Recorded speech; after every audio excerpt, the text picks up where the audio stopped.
today's video guys, no, ang babaeng bakery and barista, no. So nag-baker na po ko na yung for today's video, no. So nagbuhat ko burger ban, no. So ang burger ban ako na lang gihaplasan og kuha na siya egg yolk and milk, no.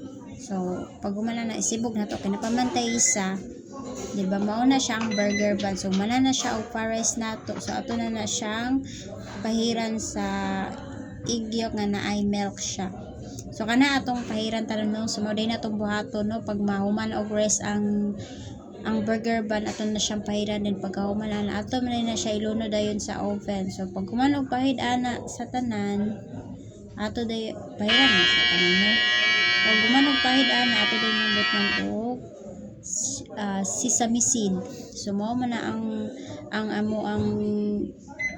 kibali ang kuan mo sa mong burger ban, no. Pwede po siya oat milk. So ang required sa mo kay sesame seed. So sesame akong ipamutangan na, no. So kanang dili kay ingon siya nga daghan na sakto lang nga mabutang diha sa iyang babaw, no.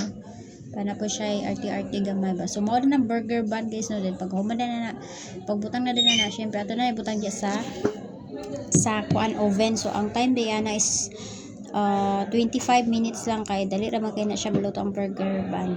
So pagkahuman din na ato nang takangon. So syempre mag timer